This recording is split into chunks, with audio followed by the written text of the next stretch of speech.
At kaugnay niya, nakakuha ang Pilipinas ng malaking suporta sa pagpapaunlad ng bansa, partikular na sa Mindanao. Ito ay sa dinaos na 16th BIMT IAGA Summit na pinangunahan ni Pangulong Ferdinand R. Marcos Jr. Mula sa Malaysia, alamin natin ang sentro ng balita kay Kenneth Pasyente live. Yes, Aljo, sa ikalawang araw ng nagpapatuloy na 46 ASEAN Summit dito pa rin sa Kuala Lumpur, Malaysia, tuloy-tuloy pa rin yung aktibidad ni Pangulong Ferdinand R. Marcos Jr. Katunayan, isang summit yung kanyang pinangunahan kaninang umaga. Ang Pangulo ang nagsilbing chairman ng 16th Brunei Darussalam Indonesia Malaysia Philippines East ASEAN Growth Area o BIMPIAGA Summit.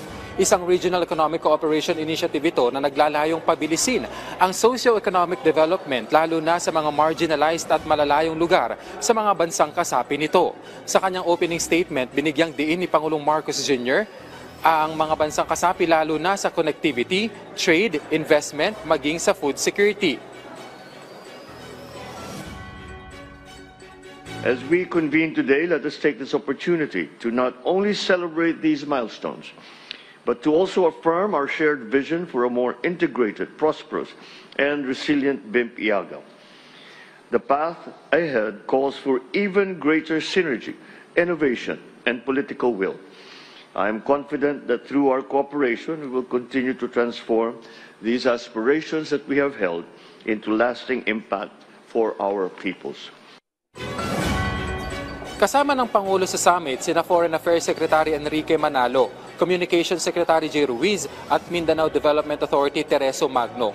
Para sa Minda, malaking bagay ang BIMPIAGA lalo na sa pag-unlad ng Mindanao.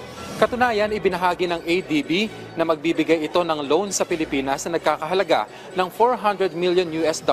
Suporta raw ito sa marine ecosystem at blue economy ng bansa na nakapaloob sa National Adaptation Plan ng Pilipinas. The value that the President and this administration gives to the development of Mindanao, to the development of underdeveloped and remote areas in the country.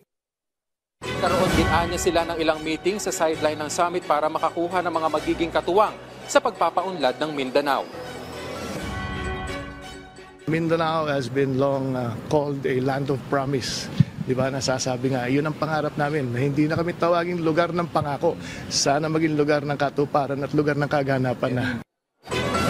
Sa pakikibahagi naman ng Pangulo sa ASEAN Gulf Cooperation Council o GCC Summit, ipinarating ng Pangulo ang kanyang concern sa kasalukuyang sitwasyon sa Gaza Strip kasunod ng military operations ng Israel.